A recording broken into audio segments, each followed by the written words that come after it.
has taken over. Let's go. It's Ferrall. Coast to coast. Steaks, chicks, stacks. You and I are going to make a lot of money. It's Ferrall. Coast to coast.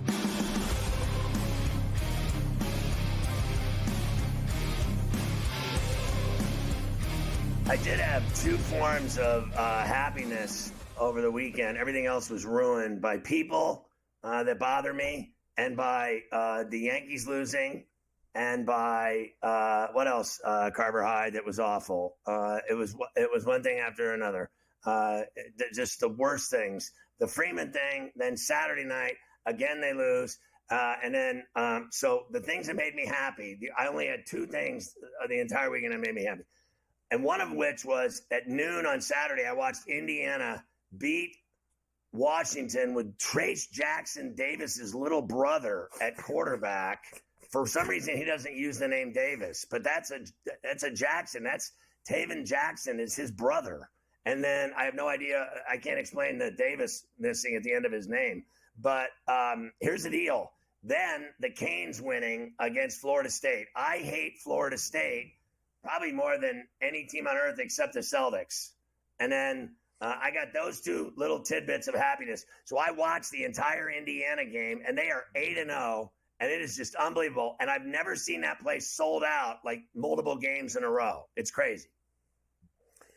They beat Washington 31-17, so they also cover for Indiana as well in that game. And that was with, of course, Rourke being out.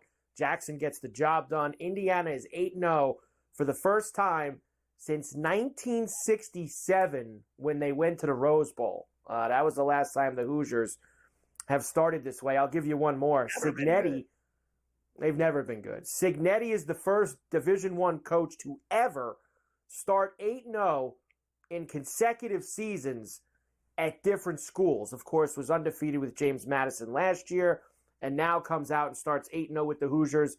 I love this guy. I think he's excellent. I think he's changed Indiana football already, and it's only been 8 games. And I just hope and pray for you and the other Hoosier faithful that this is not like just another stepping stone for this guy who's obviously been going up the ladder. I hope he hunkers down here, and he's going to be at Indiana for a long time and turns that program into being in always the upper middle of the Big Ten. They're never going to be Ohio State and Michigan. We know that. But just keep them always in that upper, quadrants, guy. That would be really big for them.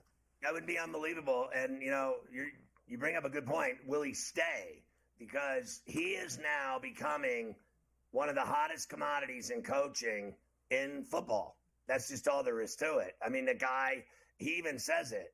I just win. That's what I do. I win. And his offenses are exciting, and his approach to the game and his players and how they should play it's exciting and refreshing. And what they're doing is insane because they have always stunk. They have never mattered, ever. Like, they didn't even matter in 67 when they went to the Rose Bowl. Like, no one thought that would happen to begin with. They won one bowl game, like when Corso was there in 79, the Holiday Bowl. That's how embarrassing they've been, that they brag about winning the Holiday Bowl. I'd brag more about going to San Diego than being in the Holiday Bowl. You know what I mean? So the fact that they're 8-0 is insanity. It's insanity. And now they got Michigan. Now they're playing Michigan. I got to tell you, I don't think Michigan's good at all. So, but they still are Michigan, and Indiana cannot F around with them or they'll lose. Michigan State this week on the road, then Michigan at home the week after that. So there you go. Both Michigans the next 2 weeks. On the road to East Lansing, and then the Wolverines in Bloomington. And if they get to through those 2 games, they would be 10-0 going into their bye and then playing at the Horseshoe against Ohio State. I think they're better than both of them, but I will tell you this much. They could stumble in East Lansing as sure as I'm sitting here. It could happen. They gave Michigan a game this week, or didn't they? Didn't they beat Michigan State? I think Michigan beat Michigan State, and they got in another brawl. These two can't help each other from getting in fistfights. Some guy got his head stomped in this one, a coach for Michigan State got his head stomped in by some Michigan players, and now they're in all kinds of trouble. But Indiana could screw that up in East Lansing, and I know they play Michigan in Bloomington. I'm pretty sure. So, Yes. but they have to focus on the Spartans because they could lose that game. I mean, they gave Michigan a game, and they're going to want to knock Indiana off their perch. Everyone, when they see Indiana on their schedule, they're going to want to beat them because they're undefeated. They certainly are, but it's been a lot of fun so far, and hopefully it continues for the Hoosiers. On the other side of the coin, you mentioned Miami. They are still undefeated. They beat Florida State 36-14 on Saturday. Here is, I love this. You sent me this. I thought it was great. So Miami this year now, they beat Florida. They beat Florida State. They beat South Florida. They have dominated all the other quote-unquote big teams in the state, and a very distinct message from Coach Cristobal after doing all that. All recruits in-state, out-of-state, can now clearly see the trajectory of this program versus the trajectory of the other programs. That's Smashed is the hand on. That's your boy, Big Chest. Getting involved. Big Chest. Mario Cristobal. By the way, here's a sidebar. Timeout. I got 5 left. Yes. So I called down to Harry, my guy in Miami. I said, Harry, I got to get my hands on those Cam Ward Beats headphones that he gave all of his teammates. I need a pair of those Beats.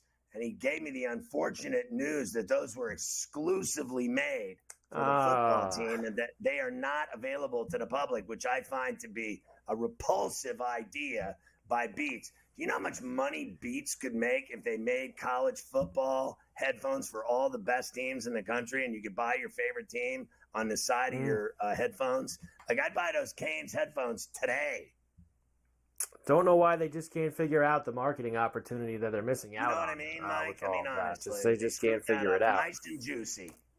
They did. Miami is playing Duke this week, by the way. Duke's been pretty good this year.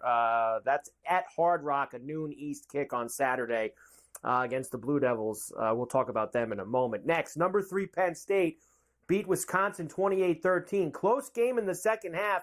And I did this because I did see when I was out at the Cape Cod Irish Open, you had Steve Jones, the voice of the Nittany Lions, on before the game. Here he is, Scotty. Great call on the pick 6 that put Penn State up for good. Penn State radio. 3rd down and 15 at their own 7-yard line. 2 near side, 1 far side, wing right.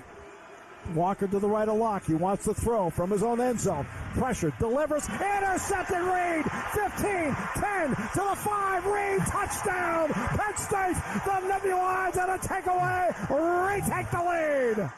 Oh, look at Jonesy getting involved. And that was ice, baby, right there for the Nittany Lions. Big win in Madtown at Camp Randall. I thought Fickle's team was hot going in, and now they're not. Now they are not. That is for sure. Elsewhere, Texas A&M, Cover. A huge win over LSU, 38-23. In fact, I'm going to have to wait on that because I have a great Elko clip that I'm going to play when we come back from the break. I'm going to run out of time there. Notre Dame beat Navy 51-14 at MetLife. Did you know, Scotty, that Notre Dame has now scored more touchdowns at MetLife this season? That was in one game, 7. Than the Jets and the Giants have combined in all of their home games this year. Interesting nugget from the Notre Dame game. That's what Freeman's supposed to do. Smash teams like even the ranked team that was undefeated like Navy. He's supposed to smash them, and he did. Nice job. I mean, all they got left that they got to worry about is USC in LA, and they're going to kick their ass, too. They're going to the playoff.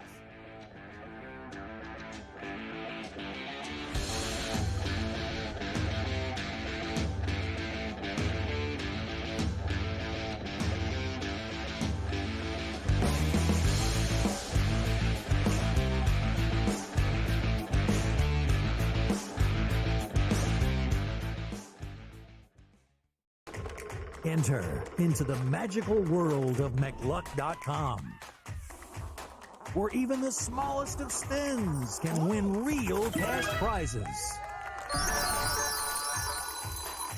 Adventure into over 1,000 of the best Vegas-style slot games. So what are you waiting for?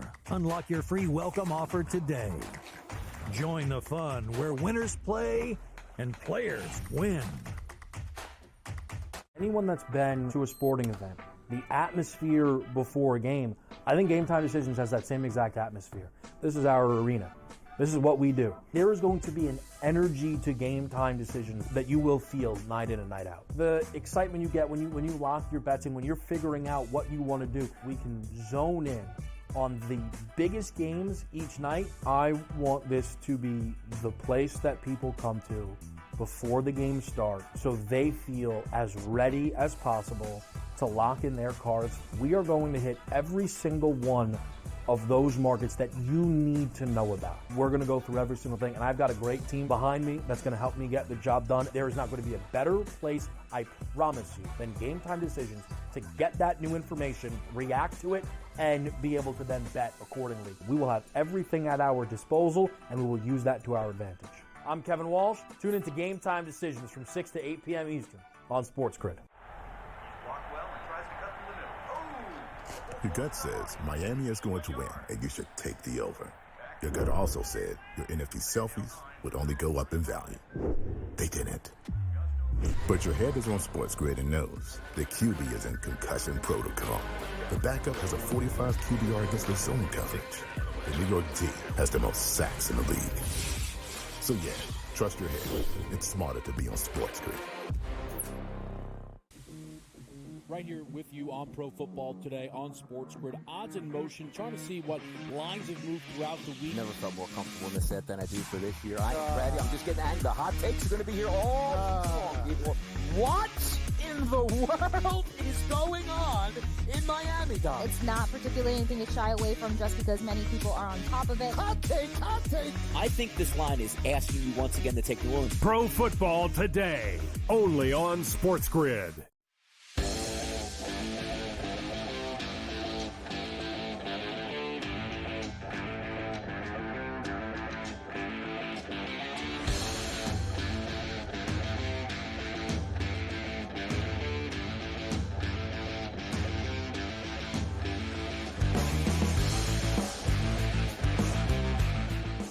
So all I heard about on Friday everywhere, I turned on a TV, I heard that all the sharp money, all the sharps were betting on LSU and Nussmeier to beat A&M in College Station at Kyle Field under the lights on Saturday night. So I bet on A&M.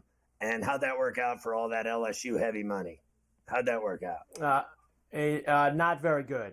They all went for a swim. They went for a swim on Saturday night with all that money being gone. 38-23, Aggies win. I actually thought when the kid Reed was in the game, Scotty, was when Texas A&M was at their best. Reed was excellent, I thought, with the way he was running the football, especially out there for them. And Texas A&M now the only undefeated team in the SEC conference play. Obviously, they have the one loss to Notre Dame, but they have not lost an SEC game yet. They are in the driver's seat in terms of being in that championship game. Remember, no East and West anymore in the SEC. It is whatever two teams have the best conference record are going to be there. So Texas A&M in very good shape after this win. Now, this is after the game. Here's Mike Elko, head coach of Texas A&M. Now, he had a big mess to clean up there, right, Scotty? Jimbo Fisher did an awful job the past couple of years. Elko says, this is a place to come play football. We're a hard-nosed football team. We're not giving you any kind of double talk. Yeah, I think it's the way we talk to the young people. I think the things that we talk about, the messaging, how we bring really good people into the building. We talk about doing things together. We talk about culture, and everyone talks about it, but then we go out and we live it every day. And I think we back up our actions. We're very honest. We're very open. And this is a real program. It's not fake. It's not a politician running this program, talking fast and BSing everybody. This is a real program. And for all the recruits out there, this is a real place. And if you want to be really good at football, this is a really good place to be. Did you think that Jimbo was a politician ever at A&M? I just thought he made too much money. I don't know if I agree with the politician side of Elko's comment there, but the fast talking, like Jimbo would always be like a fast talker, right? Like he'd try to work his way around. Like people were giving him heat for how bad the team was, and he was very slick talking.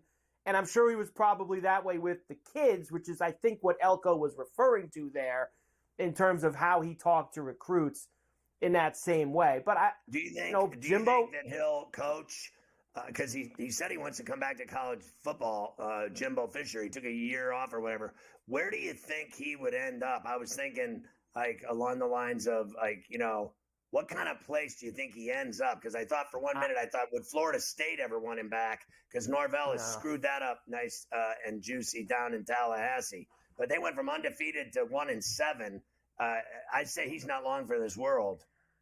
I actually think that Jimbo did such a bad job at Texas A&M that he's going to have to go to a second tier team. Like I'm not talking. He's not going to get like a power job, like one of the 10 best jobs in the country, like he was lining up for after winning at Florida State. Right. I think he'd have to go to that second level of teams and win with one of them before he goes and steals money from somewhere else. He might be done altogether, to be quite honest with you. I don't know about Jimbo. If he wants to coach, he'll get a job, but I don't think the jobs he wants are going to be calling his phone. I think that he's going to have to adjust what his expectations are in terms of where he's going to be. Let me run through these other ones for you. Nebraska gave Ohio State a hard time, but they did win 21-17. If you had that fat number with Nebraska's guy, what was that, 25.5? Yeah. That was a win with the Cornhuskers at the Shoe. Ole Miss beat Oklahoma. They were laying a huge number and did not cover that game as well. Oregon beat Illinois 38-9. So a big win for them. Dylan Gabriel, now the Heisman betting favorite over Hunter, Cam Ward, and Genty. I'm going to give you the full odds tomorrow. I don't get it. I don't get the appeal. I think Ward's been better than Dylan Gabriel. I really do. Well, I didn't think Ward was particularly good against Florida State. He got a late tutty that he caught himself on a pass to himself. It was his worst game of the season.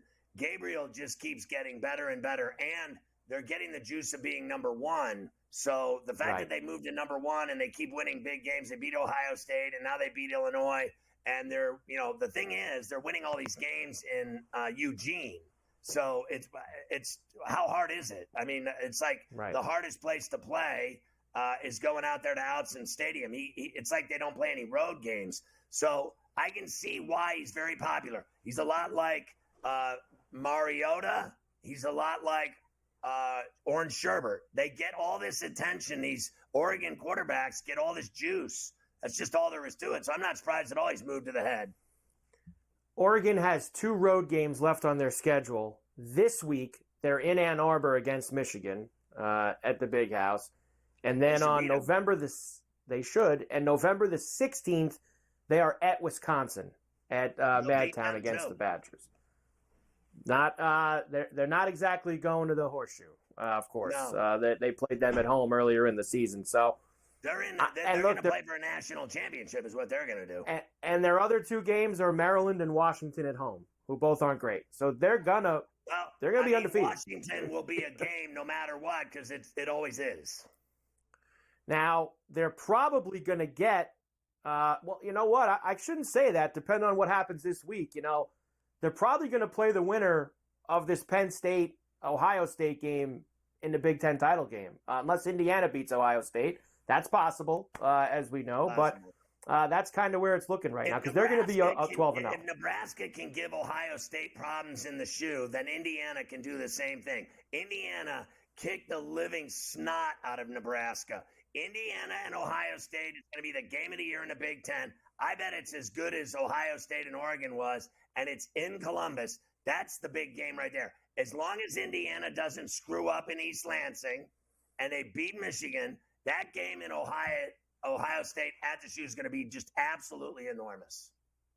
And I do think Ohio State, I know we're going to spend a lot on this all week. I got that quarterback clip tomorrow. I think Ohio State's going to beat Penn State on Saturday. I do too. In that game.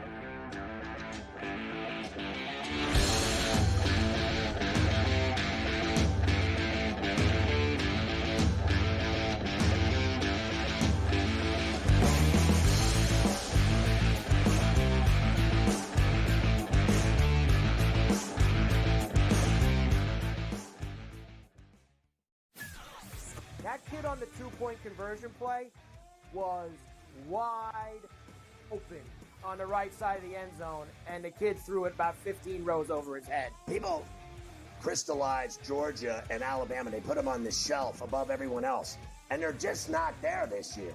I thought the kid Beck was great on Saturday, but they barely beat Mississippi State, who is porous. Ferrall coast to coast, only on SportsGrid. Anyone that's been to a sporting event, the atmosphere before a game, I think Game Time Decisions has that same exact atmosphere. This is our arena. This is what we do. There is going to be an energy to Game Time Decisions that you will feel night in and night out. The excitement you get when you lock your bets in, when you're figuring out what you want to do, we can zone in on the biggest games each night. I want this to be the place that people come to before the games start so they feel as ready as possible to lock in their cards. We are going to hit every single one of those markets that you need to know about. We're going to go through every single thing, and I've got a great team behind me that's going to help me get the job done. There is not going to be a better place, I promise you, than Game Time Decisions to get that new information, react to it, and be able to then bet accordingly. We will have everything at our disposal, and we will use that to our advantage. I'm Kevin Walsh. Tune into Game Time Decisions from 6 to 8 p.m. Eastern on SportsGrid. Look, Aaron Rodgers, it does seem like he really enjoys, people like us, Vinny, talking about him.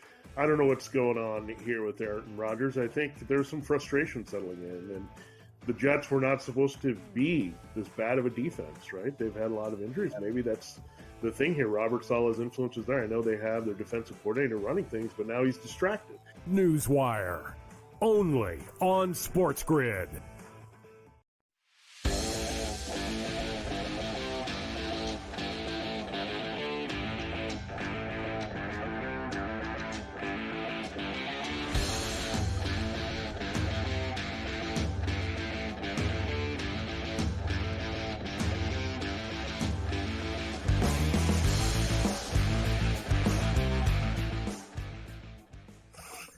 Well, I told you last week that BYU's flat out better than Central Florida, and they went down to Orlando and got it done. They kicked their ass, really, 37-24. That's the second time this year the books had BYU as a dog on the road in the Big 12. They did it at Baylor, they did it at UCF, and they won both those games without question going away. So BYU is still undefeated, and they're playing good football. Alabama destroyed Missouri 34-0. Cook played, then he got hurt. He didn't play. Missouri stinks. They're finished.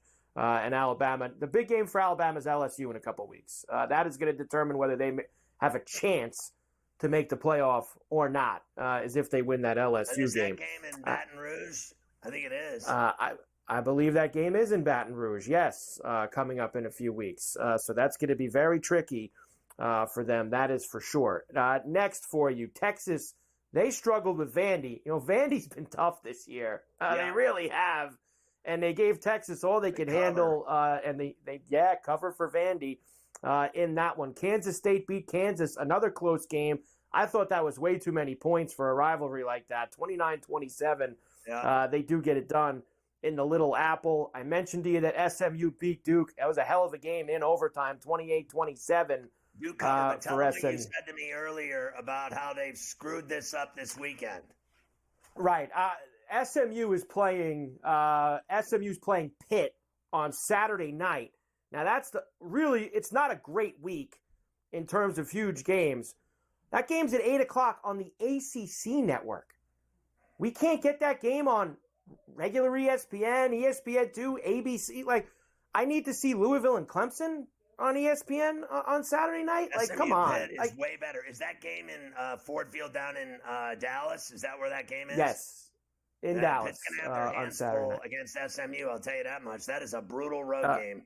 Should be on especially, national television. It's a big mistake. ACC network, that game's got to have it. For all the college football games that are on over-the-air TV every week, we should have found a way to get Pitt and SMU on one of them, on one of those channels or one of those windows. Well, Mike, the television on Tuesday and Wednesday nights in college football on these channels, all of them, ESPN, CBS Sports Network, and FS1 and all the rest, it is worse. That it's literally Pop Warner football. It is the worst football I have ever seen in my life. It makes Maction look exciting, and that's high school football. And you can quote me on that. I mean, every game they show now on Tuesday and Wednesday night is literally the worst thing that's ever happened to me in my life. These are the worst games I've ever seen in my life. La Tech and Sam Houston tomorrow night there in the Conference honestly, US. I'd rather be pregnant. You believe Liberty lost to Ferrall State last week? Yes, because I had Ferrall State in the points. Ferrall State. I told you, Liberty never covers. They're 1-5 against the spread. Colorado beat Cincinnati 34-23. Colorado has actually played some pretty good football. They are now bowl eligible for the first time under Deion Sanders. Deion doesn't care about that. They got more work to do. It's cute. It really is, because we really want that, but that's not all we're after. That's one of the hurdles that we're jumping over, that we're going over. That's a tremendous hurdle that we're happy, we're excited, but that's not the end goal for us. That's the beginning. That's the beginning. But we are thankful and appreciative that the hard work is going noticed. Well, there you go. Very exciting. They're 6-2, Colorado, as they head to a bye this weekend. They're 4-1 in the Big 12, which means they're one of those teams that's still alive to maybe play in that championship game at the end of the season. We'll see how they can do. Team at best for the 12. I'm sorry. There are way too many teams ahead of them. I do not disagree with that at all. All right, top 25 for this week, really quickly. Oregon, Georgia, Penn State, Ohio State. Miami finally finds the top 5. There they are.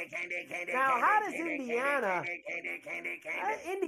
didn't move? Like, how are they still 13? They had a win with a backup quarterback. I can't move up into the top 10. Come on now. Big jump for BYU, Texas A&M. They're in the top 10 now as well. Boise up to 15. Colorado is in, by the way, at 23 on this week's top 25. So, how is Missouri still ranked? No one cares. Why is Missouri still ranked? No one cares. We are just a couple weeks away from the first Crack Crab and Lobster Committee poll, which is the only one that matters. The college football playoff. Once they get together, these other polls, of course, don't mean as much as that one. That's the one that counts. That is the only one that matters. What do you call it? The Crack Crab and Lobster? Crack Crab and Lobster Committee. The committee that eats crack crab and lobster.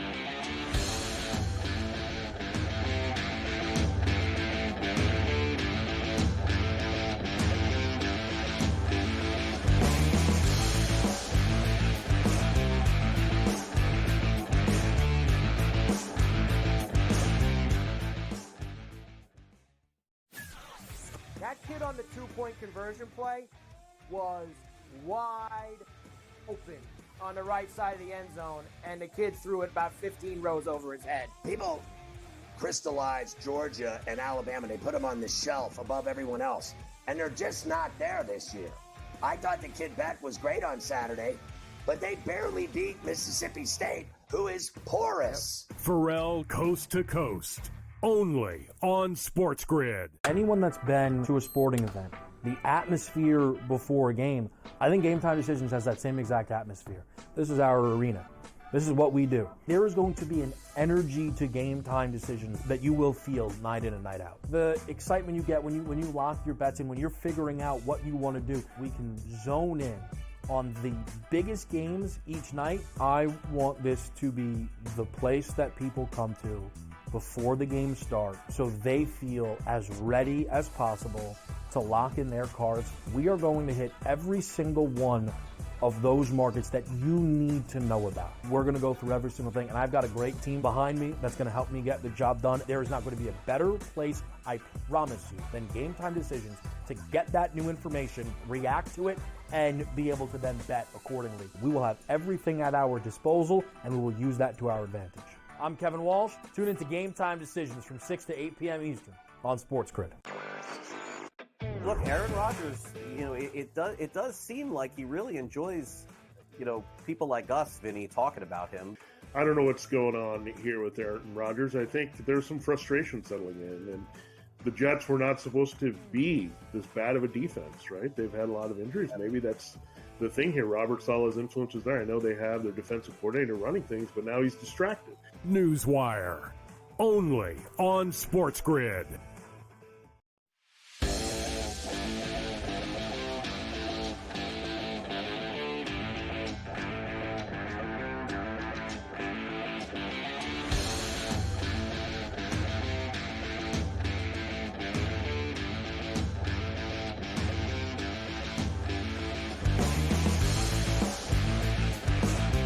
Michelle's our national college football analyst from the Orlando Sentinel. He's back again on Coast to Coast.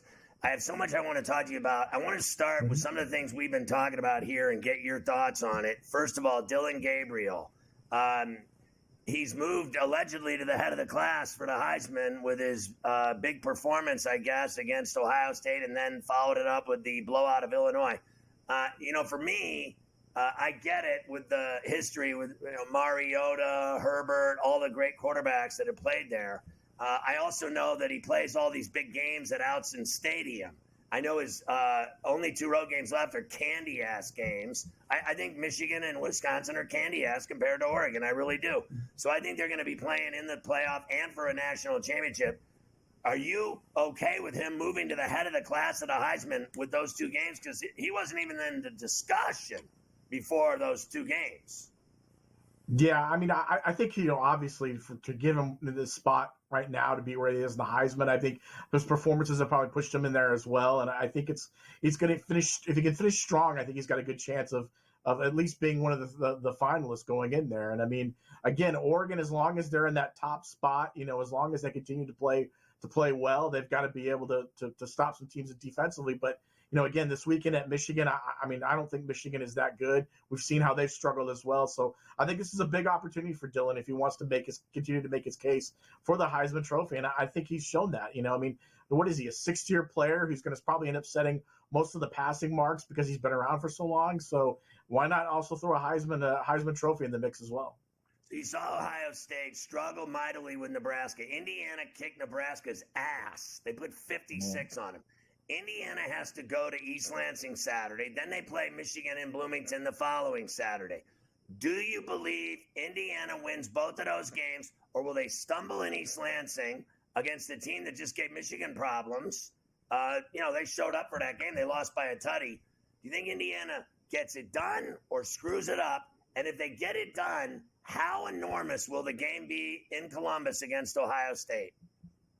I think they get it done. And I'm all in on the Indiana team right now. I think they've done an amazing job. Normally at this time of year, we're talking about hardwood, right? We're talking about basketball in Bloomington. No one cares about football, but now all of a sudden football's king there. And you're seeing what they've been able to do so far. They've played really well. I know they've got more than likely, if they can't get their starting quarterback back, they may be with a backup. But if they get an opportunity to get through these next couple of games, they take on Ohio State. I mean, they got an opportunity really to make a huge claim for themselves this year. In the first year under a new coach, I mean, that's pretty impressive to me. And I'm always glad to see Indiana as a fellow Hoosier. I'm always glad to see Indiana be relevant on the football landscape. Is Ohio State as good as everyone thinks they are? Because they look like crap against Nebraska. I don't think they're as good as everyone thinks they are. I think they've managed to find a way to win games. They're in the top 4. I know that right now. I'll be interested to see where the College Football Playoff Committee ranks them as well. As you mentioned, they've struggled at times, you know what I mean? And I think, again, if they've got a big test this weekend. They're going to go to take on Penn State. I think Penn State has played really well. I know they're not going to probably have their starting quarterback. Maybe it depends on how he goes. But, this is a big test for them. If they struggle against Penn State, if they lose this game, I mean, I don't know how Ohio State finds its way back into the discussion of being in a national title race. Again, to me, they haven't looked nearly as impressive as a lot of people have had them out. They didn't, I don't think Aller's that good to begin with. I don't care. But Ohio State never loses to Penn State. They kill them. Did you go to the BYU Central Florida game in Orlando because you're down there because BYU kicked their ass? Yeah, I was there. I was at that game. Yeah, I watched that. I mean, it's BYU looks like a legitimate contender right now. The way they've performed so far this season. If you'd have told me BYU would be leading the Big 12 8 weeks into the year, I would have laughed at you. But I mean, look what the Big 12 has become. A lot of parity. You've seen a lot of teams put themselves in that top spot. You got BYU, you got Iowa State. Utah, everyone thought was going to be there. Now they're at the bottom. You're seeing Texas Tech play a little bit better.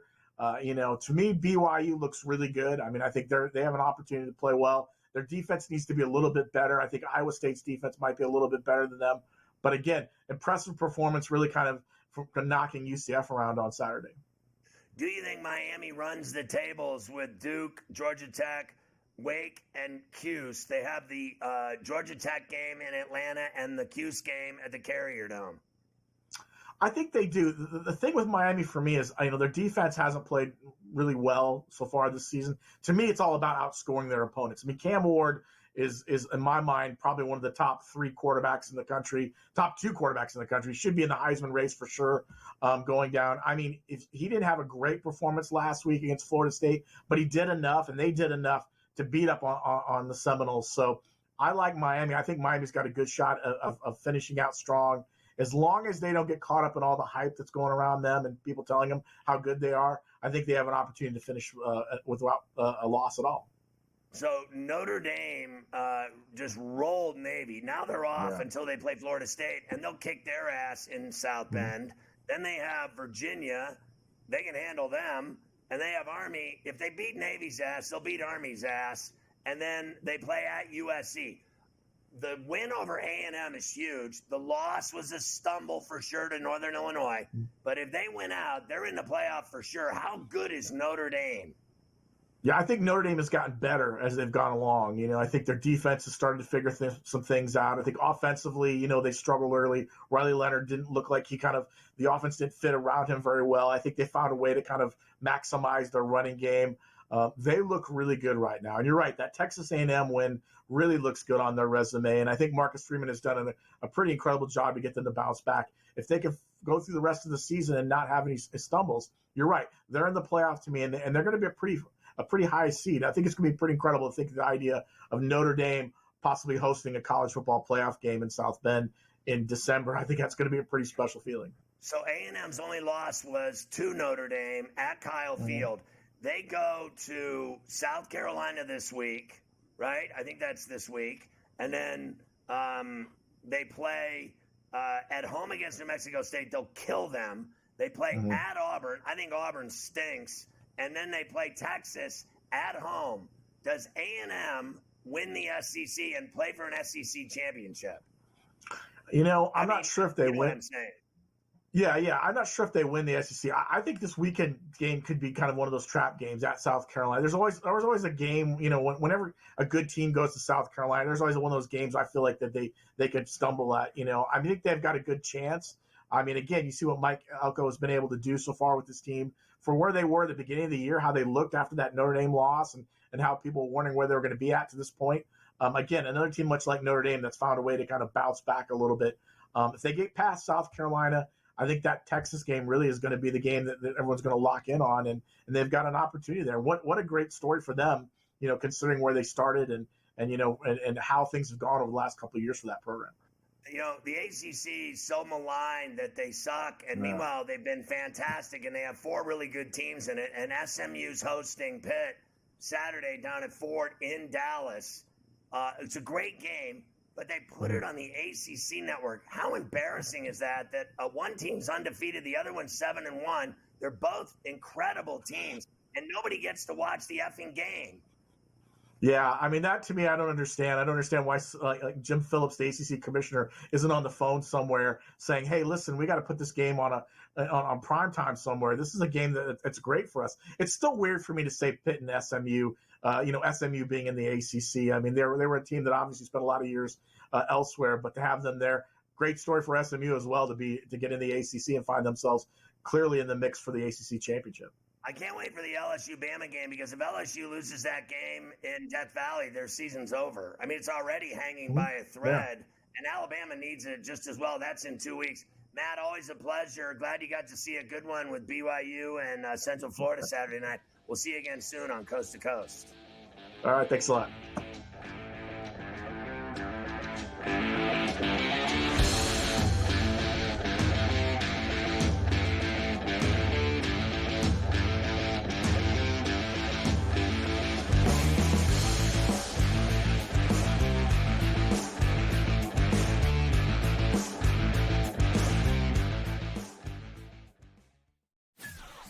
That kid on the 2-point conversion play was wide open on the right side of the end zone, and the kid threw it about 15 rows over his head. People crystallized Georgia and Alabama. They put them on the shelf above everyone else, and they're just not there this year. I thought the kid Beck was great on Saturday, but they barely beat Mississippi State, who is porous. Ferrall Coast to Coast, only on SportsGrid. Anyone that's been to a sporting event, the atmosphere before a game, I think Game Time Decisions has that same exact atmosphere. This is our arena. This is what we do. There is going to be an energy to Game Time Decisions that you will feel night in and night out. The excitement you get when you lock your bets in, when you're figuring out what you want to do, we can zone in on the biggest games each night. I want this to be the place that people come to before the games start so they feel as ready as possible to lock in their cards. We are going to hit every single one of those markets that you need to know about. We're going to go through every single thing, and I've got a great team behind me that's going to help me get the job done. There is not going to be a better place, I promise you, than Game Time Decisions to get that new information, react to it, and be able to then bet accordingly. We will have everything at our disposal, and we will use that to our advantage. I'm Kevin Walsh. Tune into Game Time Decisions from 6 to 8 p.m. Eastern on SportsGrid. Look, Aaron Rodgers, it does seem like he really enjoys, people like us, Vinny, talking about him. I don't know what's going on here with Aaron Rodgers. I think there's some frustration settling in, and the Jets were not supposed to be this bad of a defense, right? They've had a lot of injuries. Maybe that's the thing here. Robert Saleh's influence is there. I know they have their defensive coordinator running things, but now he's distracted. Newswire, only on SportsGrid.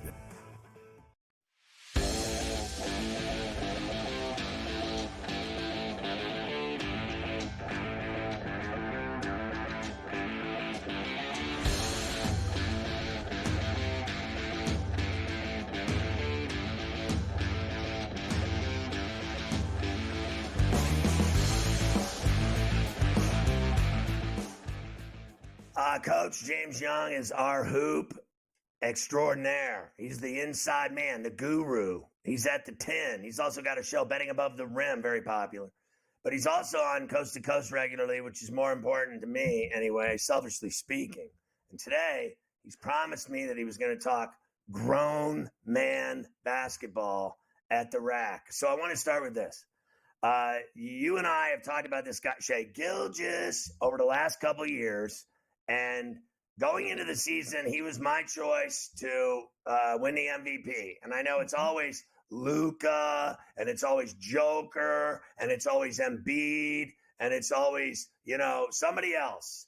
But the way this guy has started, and like last night, the numbers he put up were just insane. I mean, the guy, I think he had 3 blocks too. I mean, the guy is just doing everything on a basketball court humanly possible to help the Thunder. And I think he is sickening. He's like over here now at his level. And then what Chet's doing with him, in concert with him, together, and the rest of those young bucks, they mean business. Ferrall, not only do they mean business, they're giving people the business. And if you just look at that fourth quarter in that game last night versus Atlanta, you got to remember, folks, Atlanta was winning the game, I do believe by 1 at the break. And then 38-9-18, I should say, in the fourth quarter. And SGA was all over, 4 of 7 from the floor, 1 of 2 from 3, 4 of 4 from the line, 13 points, a plus 16. Like, it just meant, like, when the game got busy, he got busy. And the Oklahoma City team, though, without, Hartenstein, Ferrall, I was with you. I thought that SGA was going to win the MVP. I just did my top 5, top 10 players in the Betting Above the Rim podcast we just recorded, which will be out tomorrow. I have SGA as the fourth best player in the world. I have him over Luka. Why? Because not only does he score and drop dimes and get rebounds, he also plays defense, which you kind of have to play both sides of the ball. And this Oklahoma City team, Ferrall, I think they're the real deal. I think they're the best team in the Western Conference, and I think that team's going to the NBA Finals. I'll say it right now. I mean, barring injury, and last year I think they went to the playoffs and learned the hard way, right? They had to learn the hard way. Some people say there's no such thing as you got to learn how to lose before you learn how to win. I think you have to pay the piper. I remember Jordan paid the piper. He had to go through it. All the greats had to go through it. Even Magic Johnson. They all had to go through it. And I think that they're kind of going through it. Let's talk about Maxey last night with a 45-burger and 10 in the extra session with a big win in Indy for this team playing without Embiid and without Paul George. Yeah, it was absolutely fantastic performance out of Maxey. Listen, it goes to show you folks, when you play against Indiana, you got to look at who is the dominating guard, right? You look at what Maxey did, 42 points. You look at what Brunson did, 26 points in, I think, 30 minutes in that beatdown Friday night, Ferrall. And even opening night, Cade Cunningham dropping 28 on them, right? If you are a team with a star guard, you're going to give Indiana fits because they don't have the defender. I know they talk about Naismith. I know they talk about Nimrod. But those guys are good players, but they can't check these guys. Like, let's be honest, Ferrall. Like, these guys are killers. And Maxey was a stone cold killer. And here's the thing, Ferrall. With no Joel Embiid, the guy's going to get up 30 shots a night. Honestly, he's going to get up 30 shots a night. So anytime you get Maxey at 30-plus points, he's going to get 30 shots. So if you get 1 point per shot, Ferrall, he's going to do it. I mean, think about this. He took 32 shots. 17 were from three. 17. So if you just take out the 5 for 17, the guy was 9 out of 15 from 2-point range, 12 out of 15. If he gets that 3-point shot down, oh, Lord have mercy, Tyrese Maxey, he done cooked them kids last night. Coach knew I slipped in a 4-for-4 night the other night on the flow. I had a little 4-for-4 night, got a little hundo percento from the floor, ho. Anyway, let's talk about tonight's games, Coach. Indy's at Orlando. I like Banchero. They're laying 5. Yeah, I like Orlando as well. Listen, I'm not a big believer in Indiana. I think they're going to come back to the pack a little bit. I think they were fortunate last year with the injuries and all that stuff that happened that got them to the path that they did. I think Orlando's for real. I love the addition of getting KCP, but Banchero's on another level, and they can't check him. Give me Orlando Magic minus the points tonight. Atlanta laying 7 at home against Washington in Hot Town. Well, this is a tricky one because of the fact that this is a back-to-back, and I can't believe I'm saying this. Because of a back-to-back, I'm going to take the Wizards. I think they actually may cover the spread tonight because of the fact that they have to come. Atlanta's got to travel in.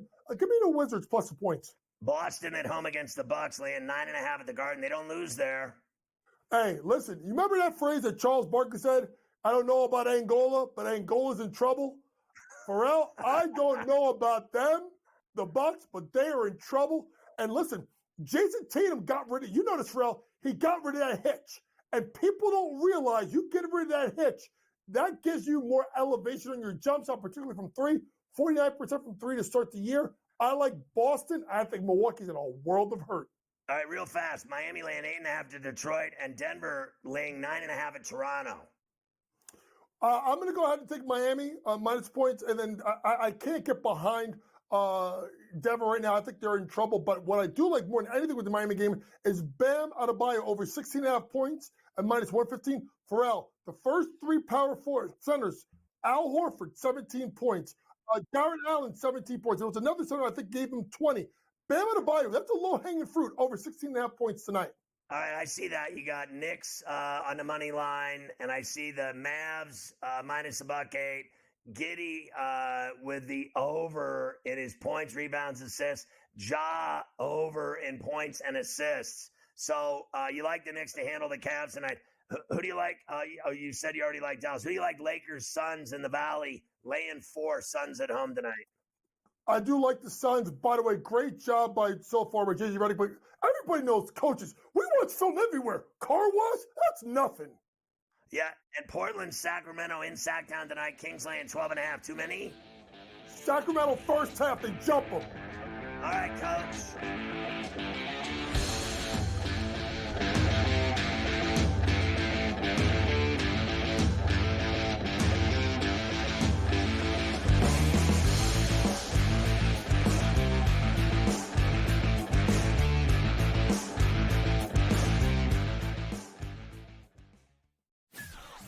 That kid on the 2-point conversion play was wide open on the right side of the end zone, and the kid threw it about 15 rows over his head. People crystallized Georgia and Alabama. They put them on the shelf above everyone else. And they're just not there this year. I thought the kid Beck was great on Saturday, but they barely beat Mississippi State, who is porous. Ferrall Coast to Coast, only on SportsGrid. Anyone that's been to a sporting event, the atmosphere before a game, I think Game Time Decisions has that same exact atmosphere. This is our arena. This is what we do. There is going to be an energy to Game Time Decisions that you will feel night in and night out. The excitement you get when you lock your bets in, when you're figuring out what you want to do, we can zone in on the biggest games each night. I want this to be the place that people come to before the games start so they feel as ready as possible to lock in their cards. We are going to hit every single one of those markets that you need to know about. We're going to go through every single thing, and I've got a great team behind me that's going to help me get the job done. There is not going to be a better place, I promise you, than Game Time Decisions to get that new information, react to it, and be able to then bet accordingly. We will have everything at our disposal, and we will use that to our advantage. I'm Kevin Walsh. Tune into Game Time Decisions from 6 to 8 p.m. Eastern on SportsGrid. Look, Aaron Rodgers, it does seem like he really enjoys, people like us, Vinny, talking about him. I don't know what's going on here with Aaron Rodgers. I think there's some frustration settling in, and the Jets were not supposed to be this bad of a defense, right? They've had a lot of injuries. Maybe that's the thing here. Robert Saleh's influence is there. I know they have their defensive coordinator running things, but now he's distracted. Newswire, only on SportsGrid.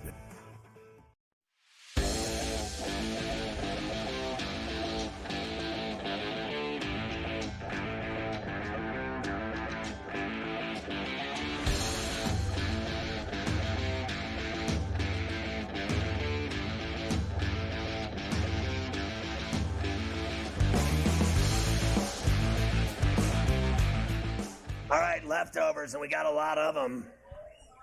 We do have a lot of leftovers today, and I need to start the leftover portion of the program because you did most of this NBA stuff. The one thing, I don't know if you I didn't hear you mention the Curry thing, I think, with Coach.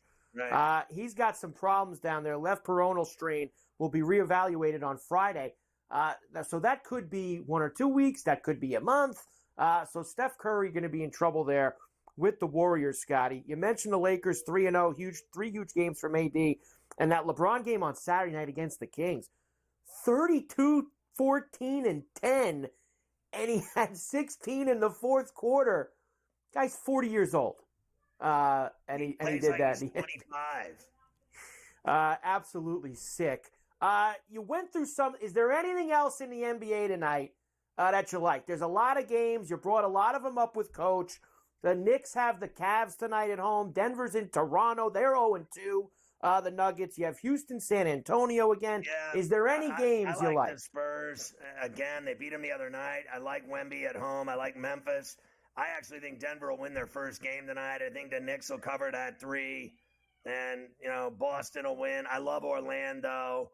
I'm leery of that 12.5 in the Sacramento game. I just think it's too many. Granted, 30 points last night for the Blazers. I didn't see them winning at all. So that's about the gist of that. I was stunned to see the Nets win and have Thomas have 32 and Claxton have a big game. So that was crazy. But SGA, those numbers, 35, 11, and 9, 3 steals, 3 blocks, 3 threes, 10 of 11 for the line. He's the best player in the NBA right now as far as I'm concerned, no doubt about it.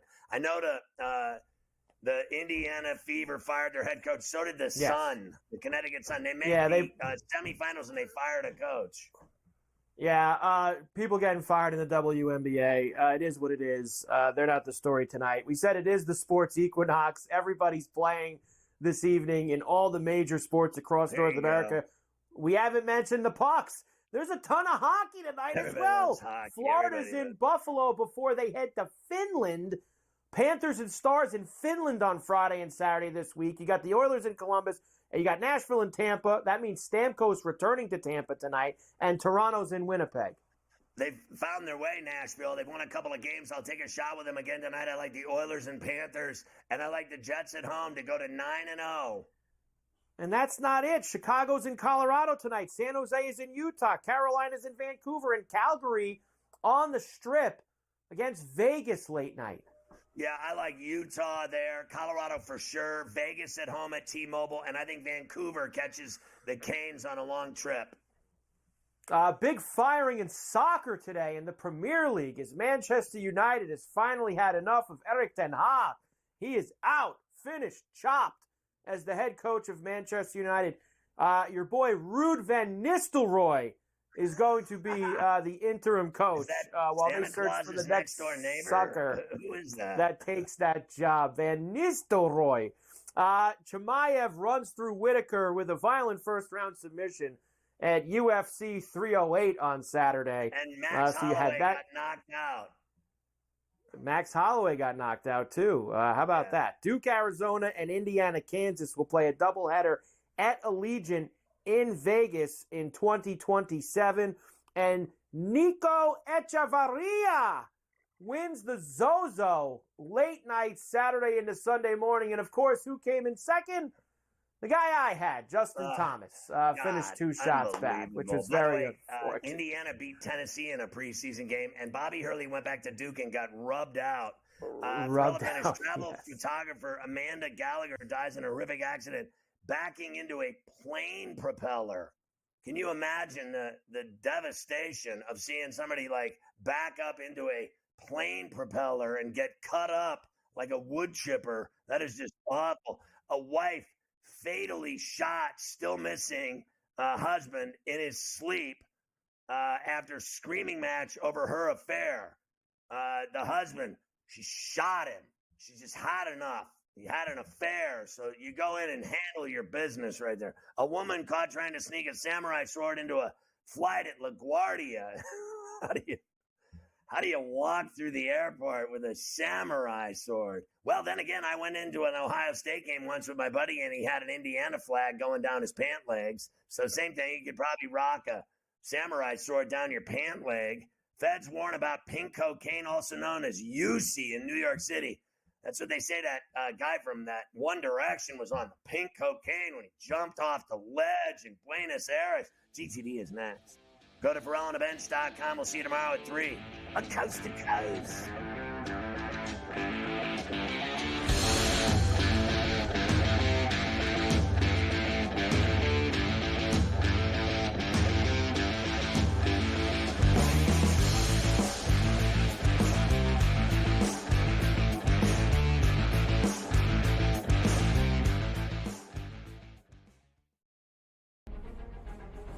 Nashville, help me welcome to the stage the captain of Crushers GC and the 2024 U.S. Open champion, Bryson DeChambeau.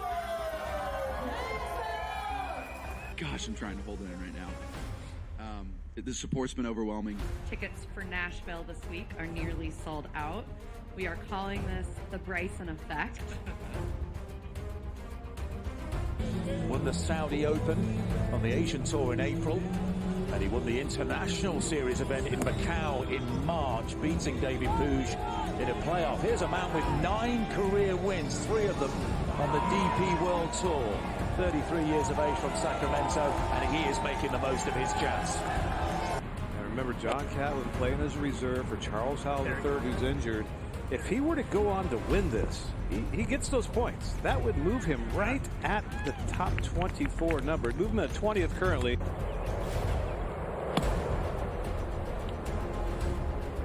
Yeah, another beautiful shot. These guys making this look so easy. Having a day. The Englishman 6 under par. He shares the lead with Abraham Ancer for the time being at least. Now this is Abraham Ancer to stay at 7 under and in all likelihood have the open night lead, and that is wonderfully done. Abe Ancer with a 64. This is what Live Golf's about, man. I had a vision of this 2-3 years ago, seeing what the potential could be, and this is just the start. I mean, with how much support we have out here, and it's just the start, that's a testament to what Live Golf is and what the Crushers are doing, what our team's doing, and what we're trying to do for Nashville and places all across the globe. So super excited for the future of Live.